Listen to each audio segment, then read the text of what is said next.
It is time to leave your worries outside and laugh with us inside the Treehouse. I'm Dan O'Malley, along with Trey Trenholm. Coming up on today's show, World Cup tipping war. Also, Gracie the Giraffe has been found. Everyone take a deep breath. And let it go, bro. That's all coming up today inside the Treehouse. And before we get to our first story, just want to mention to you, if you like what you hear today, be sure to like, follow, subscribe, share the show with anyone and everyone you know. So if you like the show, hit that share button from your favorite listening platform, send it to a friend, send it to a family member, post it on social media, and together, let's grow the Treehouse Show. All right, first up, it's normally we are funny news and viral stories, hilarious commentary on all the things. I think the earthquake in Venezuela bears a mention from us just because of how awful it is. Plural is I think the thing that really people do not understand. I have read, and it is awful. But I still sometimes I don't think people understand the magnitude of quakes. That the difference between 7.2 and 7.5, every point, like 0.2 to 0.3, is a factor of 10. So yeah. The fact that you had two back-to-back quakes of that magnitude, I mean, it's just awful. And it's God. I saw one thing where they suspect that some of the buildings were made out of instead of like concrete, they were using styrofoam. Now I don't know if that is true or not, but if it is, I mean, it's so tragic. And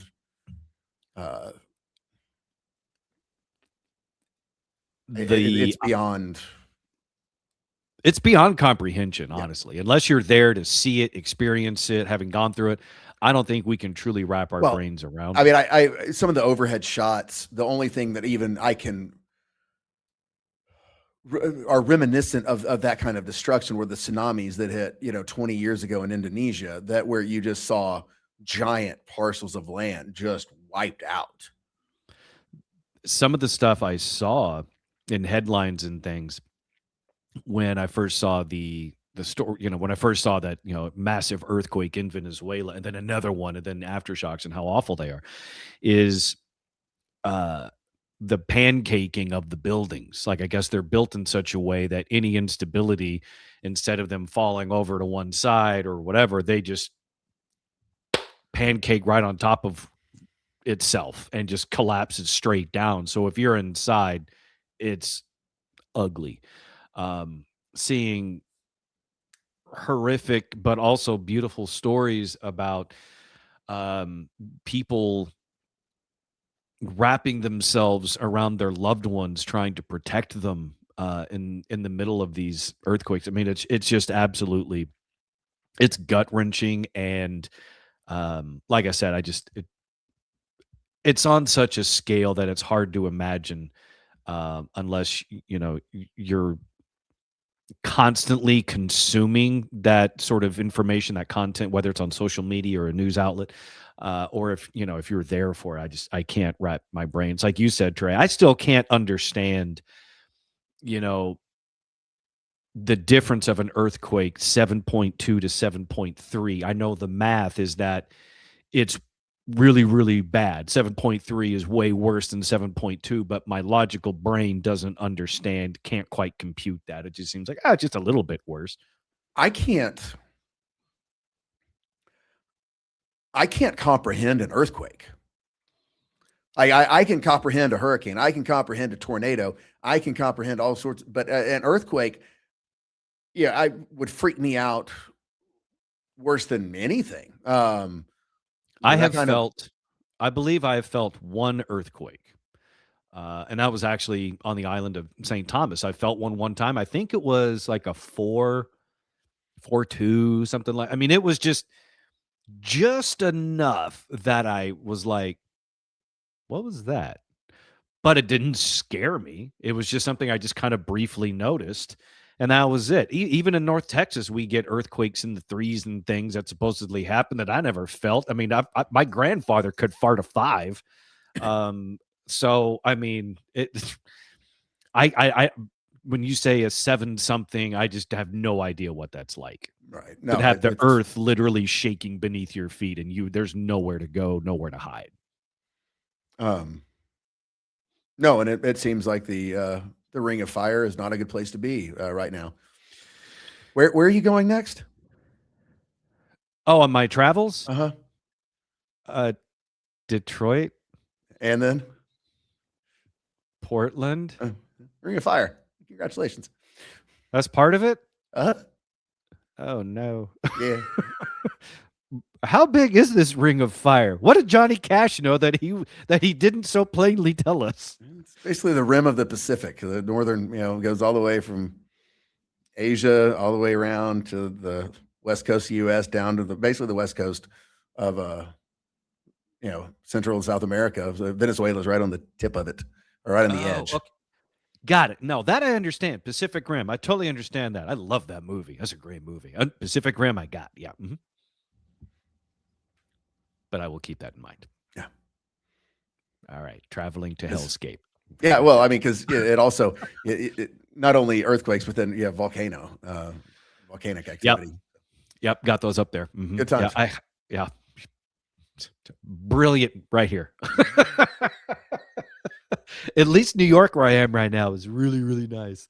We'll see if it stays that way.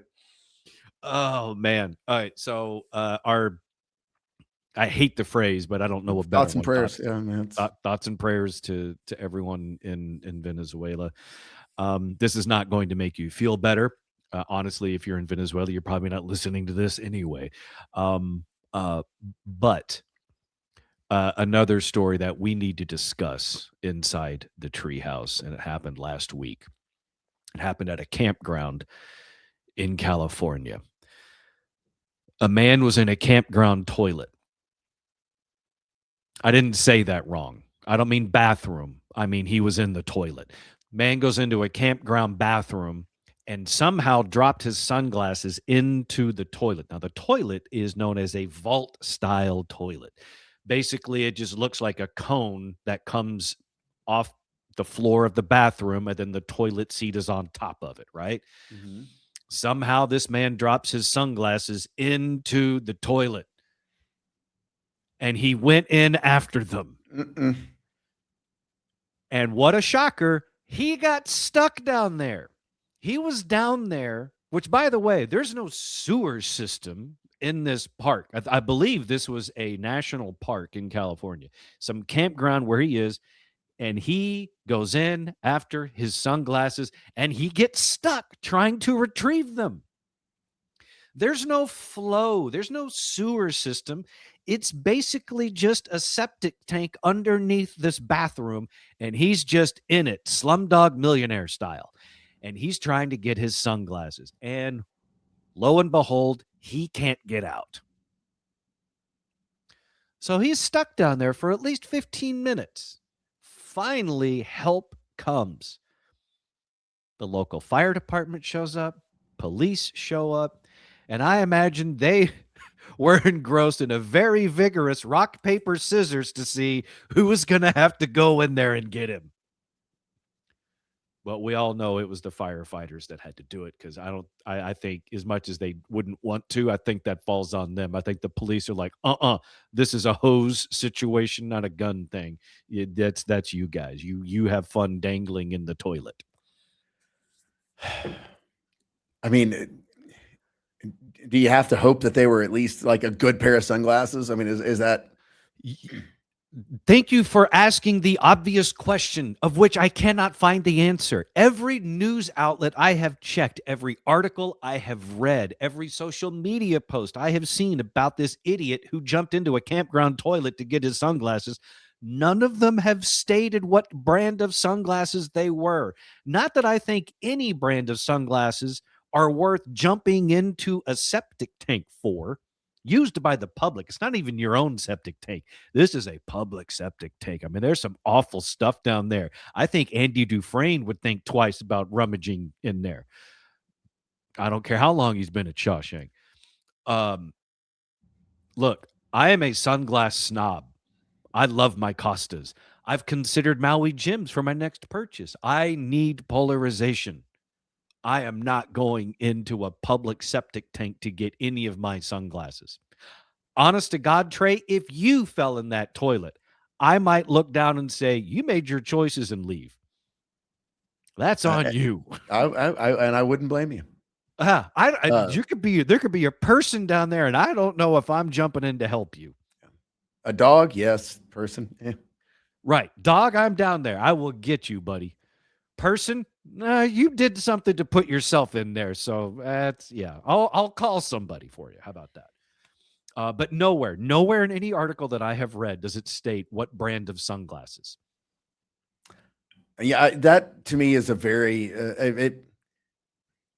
if it was like a gas station pair of sunglasses and I'm the fireman, I'm going to be I'm going to be livid. I might absolutely, drop you in the muck again, just face first before I get you out of there. Because at least if it's a pair of Ray-Bans or Maui Jims, or if it's an expensive pair of sunglasses, not overly douchey, but just a good pair of sunglasses, I'd at least somewhat understand. Right. If I'm the firefighter and I find out you jumped into a public septic tank for a pair of Foster Grants, I am putting you back in. You need to think about what you've done and you need to up your standards just a little bit. But it's like, I don't even know of any cheap sunglass brands other than Foster Grant. I mean, I don't know, like whatever, like Walmart has by the cash register or whatever's at CVS, standing, next to the melatonin, but gas station sunglasses. Yeah. Instead of Oakley's, it's Ackley's. Instead of Maui Jim, it's Hawaii Bob. I can't. No, let it go, bro. They're sunglasses. Yeah, you can squint your way through the rest of the day.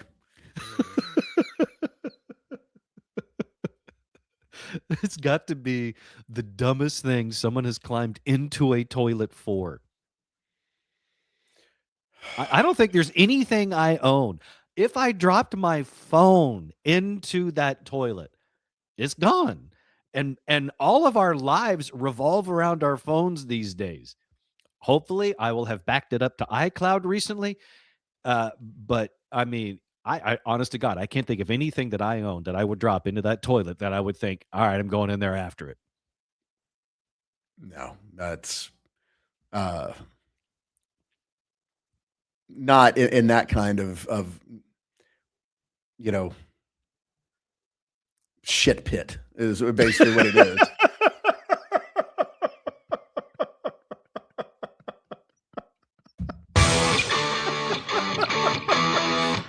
I think that's our show title today. You're listening to The Treehouse. Visit us online at treehouseonair.com. It's like the Peach Pit's really horrible cousin. Yeah.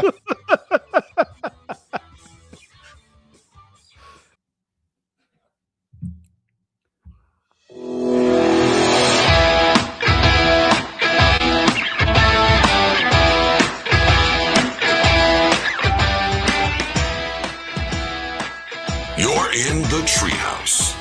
Visit us online at treehouseonair.com. This segment of the Treehouse is brought to you by Cook DFW Roofing and Restoration. To get your free roof inspection, call 833-COOK-DFW. That's 833-COOK-DFW. Get that scheduled today. That roof inspection is 100% free. Also, while they're there, they can take a look around the entire property to see if you have any other outstanding, glaring issues that you may not know about. Very important for you as a homeowner to understand like the state of your home. Let them come check it out and let you know what's going on. Maybe nothing, maybe something. If it's something, catch it now before it becomes major. 833-COOK-DFW. Get that scheduled today or the website cookdfw.com. Back inside the Treehouse now. I am Dan. He's Trey. It is Tuesday, June 30th, 2026. Let's celebrate today with some birthdays. Heavyweight boxing legend and defeated by Jake Paul, Mike Tyson turned 60 today. We don't count that, do we? No. That's not real. No. And I think I still, even at that, I think Mike was holding back some. I think there was a fix on that one. Absolutely. The man is biting his own glove throughout the fight to remind himself not to kill the white man in front of him.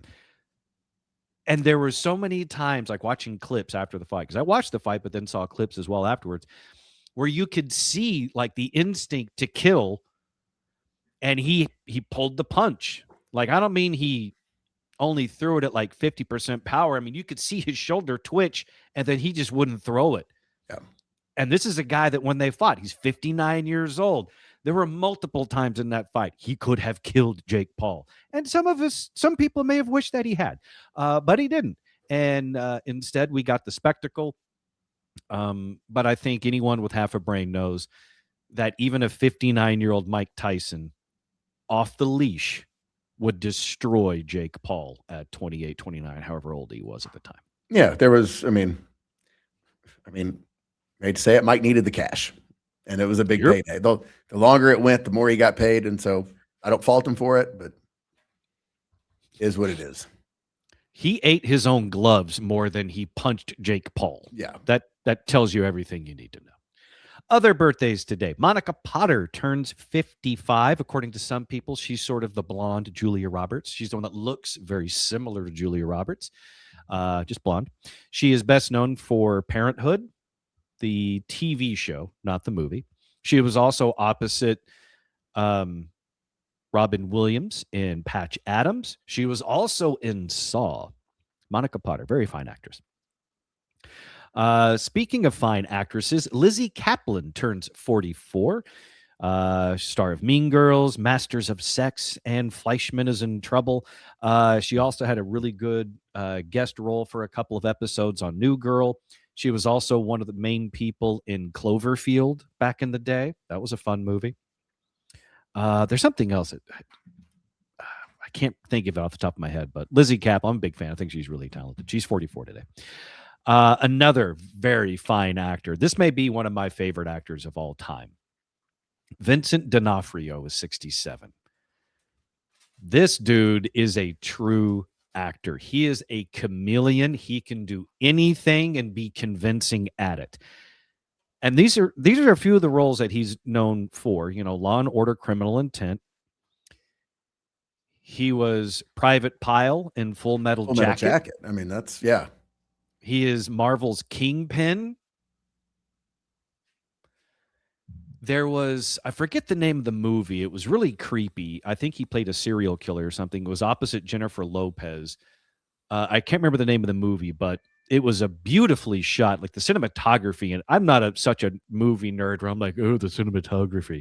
But that movie where he was the bad guy opposite, I think it was Jennifer Lopez. He was amazing and just super creepy. But I think one of his best roles, honestly, was in Men in Black. The very first Men in Black, where he's the one that has been taken over by the alien bug. He is amazing in that movie. To me, he stole that movie from Tommy Lee Jones and Will Smith, despite the fact those guys were amazing, as was Rip Torn. But Vincent D'Onofrio was so convincing as that body-snatched human.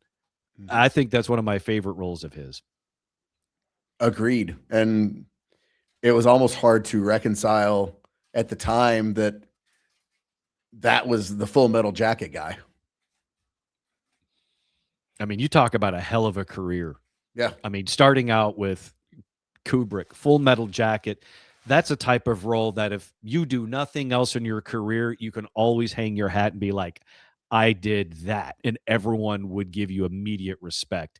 And that didn't happen. He just kept going and going. He's had a great career. And he has, I don't know sometimes if it's on purpose or on accident, but his body has shifted around a bunch because he has gone from pudgy Pyle to, really slim, to Marvel, where he's supposed to be enormous. He's like fat jacked as Kingpin. Yeah. and keep in mind when I say that his role in Men in Black is one of the things that I think is one of his best roles. That's keeping in mind that I think he has owned the character of Kingpin in the MCU more than a lot of other actors have owned their roles. I mean, yeah, Chris Evans is Captain America. Robert Downey Jr. is Iron Man. Absolutely. It's going to be so difficult to ever do any other actor in those role type of things. But Vincent D'Onofrio has been so good as Kingpin, so violent and disturbed, yet polished. He's just lesser known because that is, for the most part, a TV show role, not a movie role. Yeah, it's the street level Marvel versus, the intergalactic stuff, but he is so good as Kingpin. So happy birthday to Vincent D'Onofrio, 67 today. A couple other quick mentions for birthdays. Cheryl James turned 60. You may not know her by her given name. You may not know her by her government name, but we all know her as Salt from Salt and Pepper. And if you don't know their music, I feel sorry for you. If you at the very least know them or know her from the insurance commercial she did where they're mowing the lawn and saying push it real good. At least that's something. And the most decorated Olympian in history, 28 Olympic medals. Michael Phelps is 41 today. Happy birthday to Michael Phelps. Good job. Yeah. Really good job. Really solid effort. Good for you, Michael Phelps, turning 41 today. We can all breathe a huge sigh of relief. Gracie the giraffe has been found safe in our Texas Hill Country. This is after 2 weeks on the run. 2 weeks on the run, Gracie the giraffe has finally been found. Despite the viral sensation that she became, all the amazing spottings around the world, Gracie has finally been found. I have seen, some of it's entertaining. Some of it's just so stupid of, why can't they find her? Do you realize how big Texas is? No, they don't. They don't realize Texas is really large. And giraffes blend in the foliage of, especially where she was. Mm-hmm. Ranch manager Vic Jones spotted her from a helicopter. Authorities reported she was found just 4 miles south of her home, and she was fat and happy. So Gracie's in great shape, just living her best life, running around the Texas Hill Country. I imagine she stopped into Fredericksburg for a little bit of wine and cheese. Maybe took a dip in Lake Travis. Probably had a nice jaunt around the Hill Country. Maybe went to Franklin's for some barbecue. Had a great time. It's one of the things, and this is not so much as the Gracie the giraffe related, but just giraffe in general. Have you seen the video of the giraffe standing in the middle of a storm, just pelting them? No. So it's a video. It's out of Africa, obviously, and it's like, and people are like, "Oh my God, those poor." What do you think happens when they're in the middle of a storm? They're taller than almost anything that could shelter them. That's just how nature works. That's what they do. There's not a whole lot of, places to run and hide when there's not a lot of 2-story trees running around there and especially when you've eaten the leaves off of all of them. Yeah, there's not a whole lot of barns in Africa for them to stick their heads under, kind of a thing. No, it's just, it's a striking video because it's this just massive, just huge storm, and the wind is, and they're just standing there, and it's just standing headway, just getting it head on, and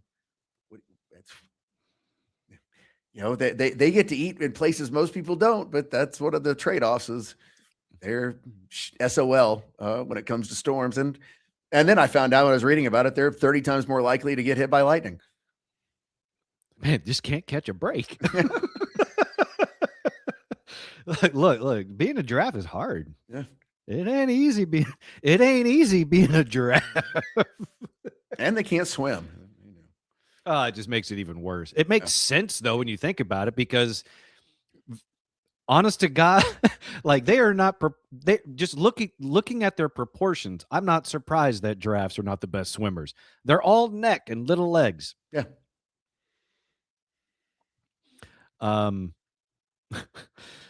So I'm not even sure if do they have her back? They've transported her back yet, Gracie? They said she's in excellent health, grazing near a creek, plenty of food and water. The last I saw, they were still coming up with a plan to get her back.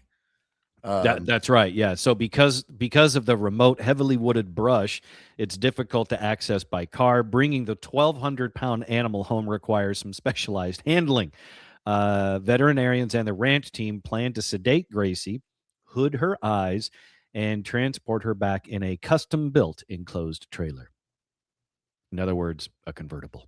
Mm-hmm. Following the escape, the ranch manager announced plans to install fencing along the 200-foot rocky stretch that she used to climb out.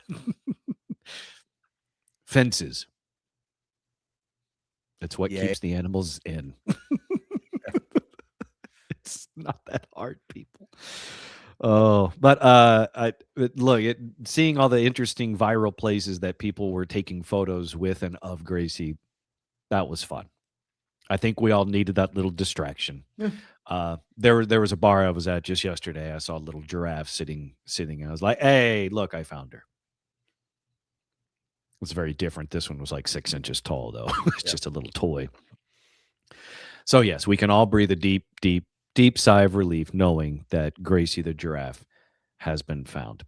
Real quick, I want to make sure I mention this because Trey found something that we don't often give credit to here inside the Treehouse. We don't often give credit to Gen Z. In fact, we have a tendency to dunk on them a bit, deservedly so. But Trey, you feel that Gen Z has finally got one right. They have. They and all their seemed never-ending quest to rename everything. They have found a new name for tramp stamps. Oh, yeah. We grew up with tramp stamps. We know those quite well. What is Gen Z calling them? Cake toppers.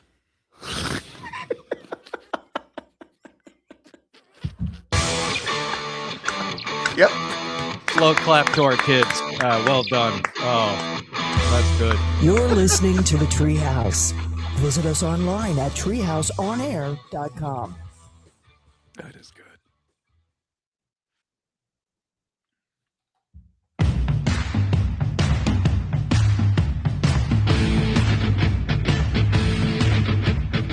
You're in the Treehouse. Visit us online at treehouseonair.com. This segment of the Treehouse is brought to you by the Treehouse. Go to patreon.com/treehouseonair and you can get more Treehouse in your life today. Subscriber-only episodes, bonus content, all right there, available to you when you subscribe to Treehouse Plus, Super Plus, or Ultimate Treehouse. Go to patreon.com/treehouseonair and subscribe today. Thank you very much. I'm Dan. He's Trey, back inside the Treehouse. Trey just told us the ultimate renaming by Gen Z. As you said, Trey, they finally got one right. What we all knew as tramp stamps back in the 90s and beyond, they have renamed cake toppers. I think that's fantastic. Good on them. And it reminded me, I don't know when butts started being referred to as cake, but I like it. It's funny. I don't know if have you seen any of the Shrek movies, Trey? No. I saw the first one. Okay, so you remember the gingerbread man? Yeah. Very scene-stealing character in the Shrek films. So we're getting Shrek 5 next year, and they released a teaser trailer for it the other day. I, of course, watched it because I'm a trailer whore. And in the teaser trailer for Shrek 5, the gingerbread man in one little scene turns around, bends over. He's got two little gumdrops like he's had like a Brazilian butt lift, and he turns around, bends over, is like, I'm all caked up. So when you said cake topper, all I can think of is the gingerbread man being all caked up in that Shrek 5 trailer. So thank you for that, Trey. And something I never thought I would ever think that would ever happen in my life, a caked up gingerbread man. Thank you to Shrek 5 for that. All right, back inside the treehouse now, getting back into some seriously stupid news. The World Cup, by all accounts, has been a phenomenal success. Everybody's well, not everybody's happy because not everyone's teams have made it into the knockout stage, but all the North American teams have.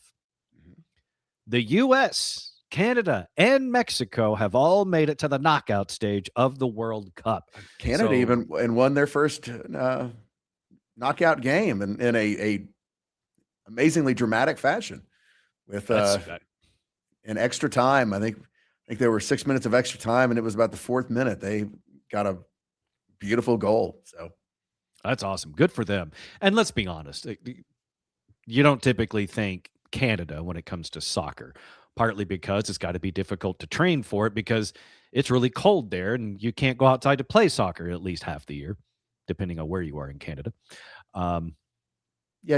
Canadian sports consist of ice. Right. Like curling. Awesome. Skiing. Absolutely. Hockey. Hardly anyone better. Outdoor soccer. Not as much as you would think, but hey, good for them. Happy for North America. We're all happy for that. And having spent a little time in New York City recently, the first time for me and my wife, there are a lot of World Cup fans in our major cities. Dallas has had a lot. Dallas-Fort Worth area's had a ton of World Cup fans in the area. Spending this last Saturday in New York City, tons of World Cup fans everywhere, which makes it easier as a tourist because they're attracting all the attention, which is great. All the Norway jerseys, like every country imaginable here for World Cup. I saw jerseys in New York City over the weekend. Tons of the English Three Lions fans as well. And so they're taking all the attention from all the New Yorkers away from just the regular tourists. So I appreciate that.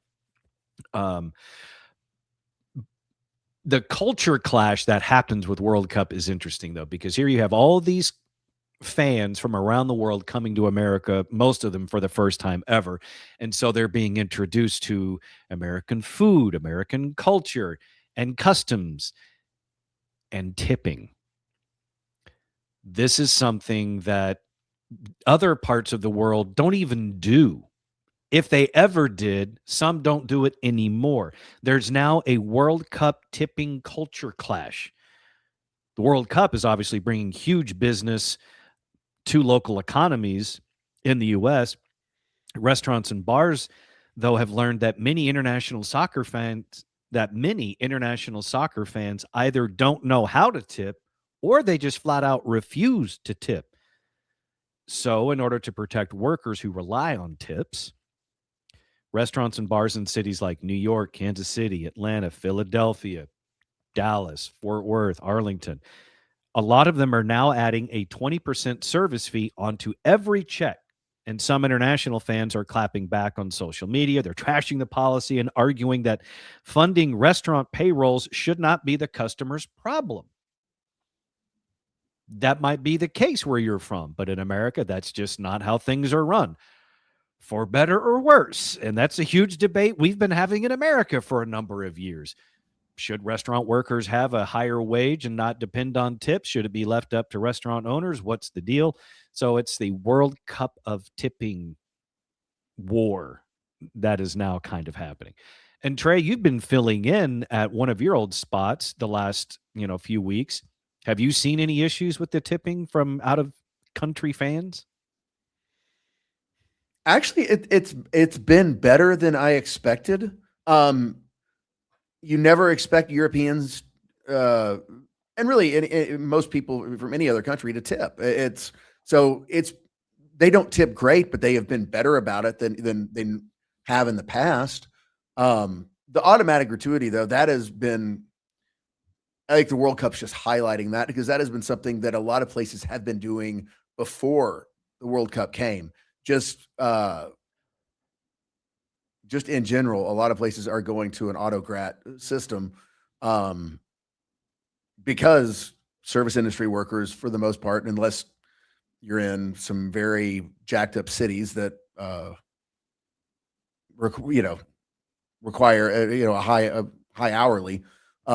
Most service industry workers make anywhere from $2 to $5 an hour, and so that their tips is what makes them get a livable wage. And make no mistake, a lot of people make $40, $50 an hour if they're good at their job. So it's not, it's one of the things that drives me crazy with the whole service industry people going, well, I don't make a living wage. Maybe you're not any good at your job, because a lot of people over the years, over the centuries, have made a very good living in the service industry. But it's not for everyone, but it is a very easy job to do at times. And but yeah, to me, it's an impossible job at times because you have to deal with people. Drunk people. And drunk people, hungry people. Who do you think is worse when it comes to tipping? The after church crowd on a Sunday, or a European whose country doesn't have tipping? Who would you rather serve? Oh, Europeans. That's kind of what I figured you would say. Like, would you rather serve the after church crowd or someone from another country who has never even heard of tipping? The after church brunch crowd is the worst. Because they may tip, but they will run you ragged for said tip and make your life absolutely miserable.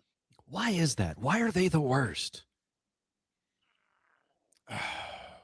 There's a level of entitlement that I can't explain. I don't know if anyone really can. Like, I don't understand the mentality behind it, because the idea is like, for Christianity is to treat others the way you would like to be treated. At least that's one of the main tenets. And then there's a bunch of other stuff that falls in underneath that. But why are you such a jerk? Like, you just came from church. You should be, this is the most enlightened and spiritually fulfilled you will probably feel all week. So why is that the time when you go to a restaurant to treat the server like absolute dog poo? Jesus wouldn't do that. I've never understood it. And keep in mind, I have absolutely not a single day in my life ever worked service industry. There's a reason for that.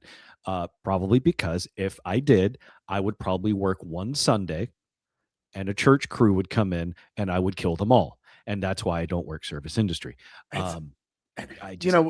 lump it all in with the church crew, but brunch people just suck. People get real picky on stuff they want and how how your eggs are cooked. That's probably one of the biggest things of, God forbid you want your eggs cooked a certain way and they're a little bit off. Especially if people come in, they're like, "Oh, I want my scrambled eggs soft." Man, they're scrambled eggs. Shut the fuck up. I know a soft scramble person, so I understand.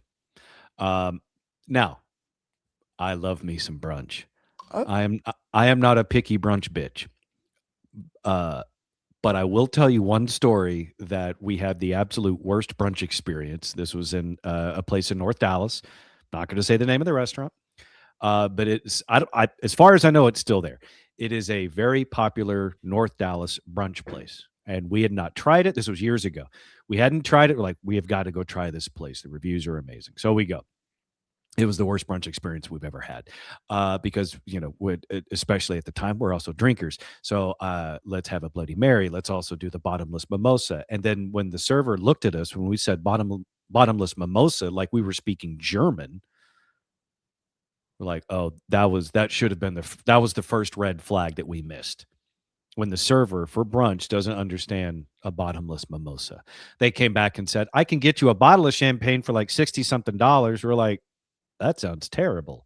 And then she's like, and then it's like $25 for the juice. We're like, oh my God, this is the worst brunch drink special in the history of brunch. Then it got worse, because then when the food came out, I'm trying to remember how this worked. I think I had gotten like an eggs Benedict or something. And instead of a poached egg, which a poached egg, there's really only one way to poach an egg. You poach the egg and it's supposed to be a runny yolk, right? I think I got a hard boiled egg, like just straight up hard boiled egg, like for a chef's salad. I'm like, okay, come on. No one's food was right. It was all bad. And when I said this, I'm not typically a picky brunch bitch, but when you hard boil my poached egg, it's like I would like a new one. And I guess that pissed off the kitchen, because they brought out, when I say over easy, I mean it was snot. It was over snot.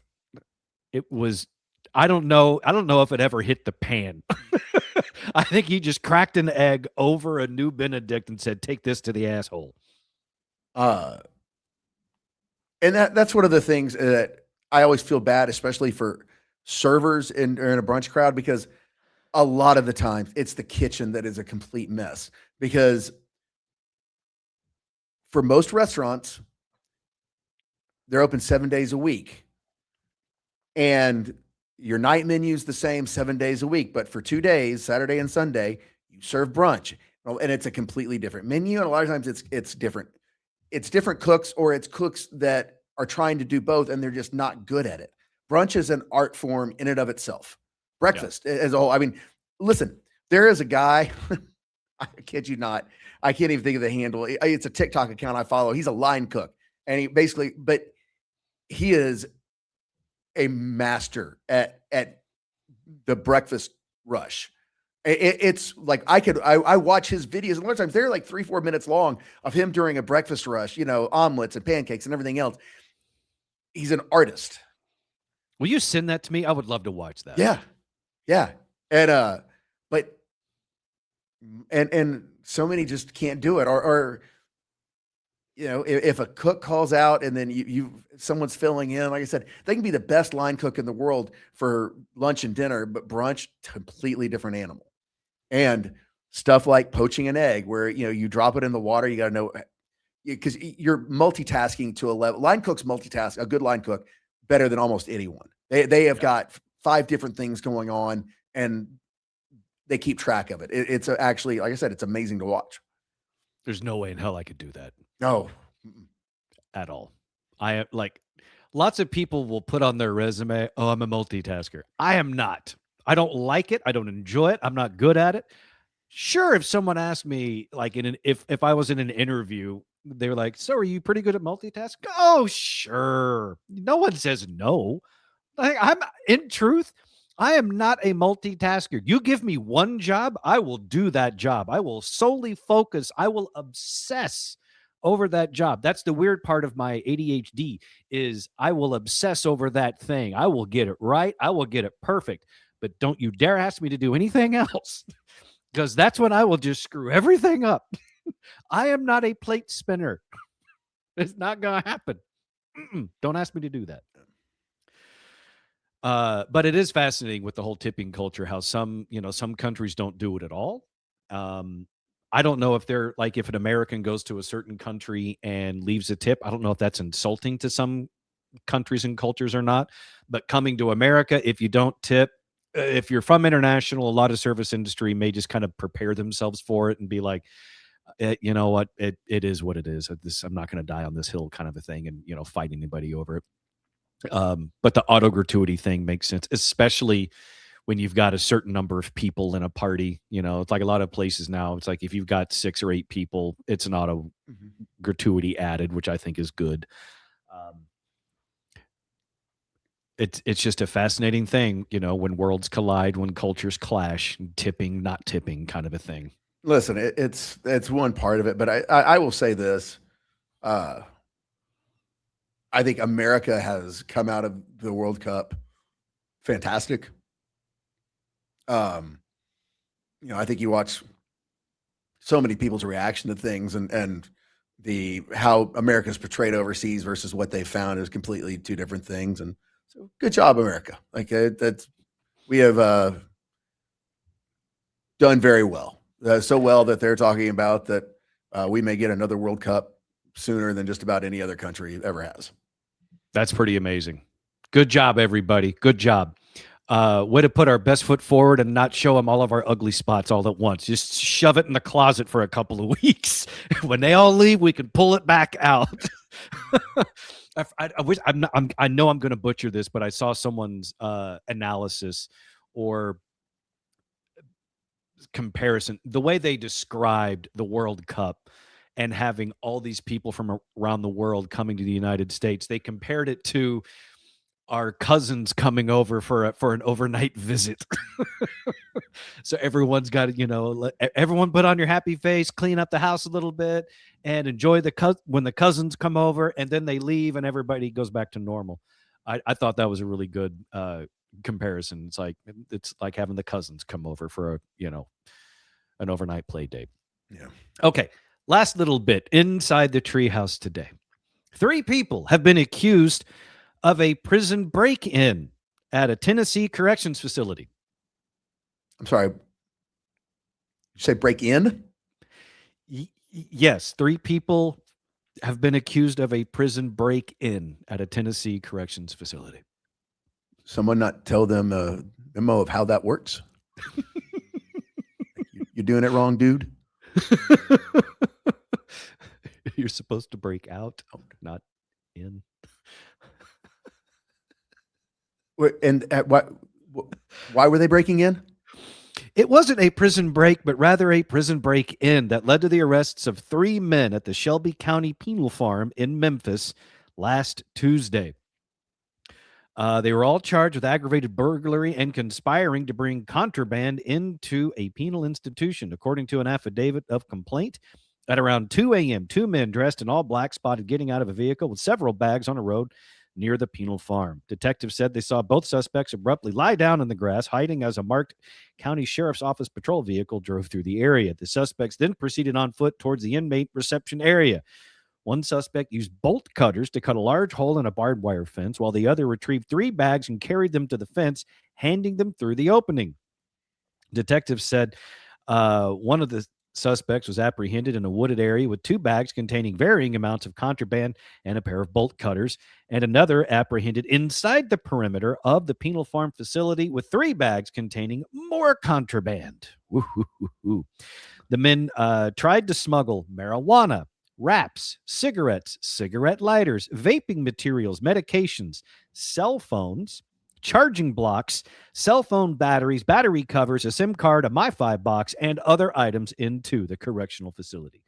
One is being held on a $600,000 bond, the other on a $250,000 bond. The third is being held without bond, all 3 scheduled to appear in court next week. They were trying to break into prison so they could bring all sorts of contraband inside the prison. Here's my question. Please. You're breaking in to a prison. You're to do commerce with criminals. What are you going to do when they decide not to pay you? When you get inside and they go, I like that phone. I believe I'll take it. What are you going to do? See, now, Trey, that's a part of my grand plan. As I'm breaking into the prison to get contraband into the prison, for which I get arrested. Once I'm in prison and everyone's enjoying my contraband, that's when I collect. When I show up. I don't know. Do you get Venmo? Do you PayPal for that stuff? Do you think? I mean, who are you going to complain to when when the criminals steal your stuff that's probably stolen? Yeah, no, that's true. I mean, the whole "there's no honor among thieves." I feel like these young men really didn't think this one through. No. Or they've cousin Larry that's already there has given them really bad advice. No, really, it's great in here, man. Yeah. This is the best. Hey, I think you should join me in here, but do me a favor. Stop by Radio Shack. You're going to make a fortune. Stop by Promise. the Apple Store. Well, and especially, look, when you get into prison, it's all about street cred, right? It's like, hey, man, what are you in for? You have to be a hard ass. You can't tell someone, hey, man, why are you in here? Well, I got caught trying to break in. Wait, what? You know why. You stole my charging block. You're the reason I'm in here, asshole. You stole my charging block from C Block. You dick. Yeah. As you're making that phone call on the phone you stole from me. Uh-huh. I tell you what, though, they're going to understand a new definition of butt dial. Yeah. And they're going to be subject to home movies.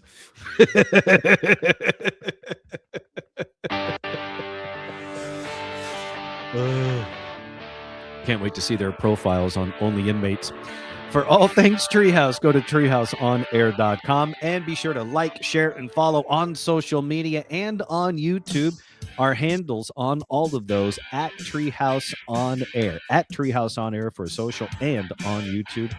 And from your favorite listening platform, hit that share button, send it to a friend, share it on social media, and together let's grow the Treehouse Show. We'll see you next time right here inside the Treehouse.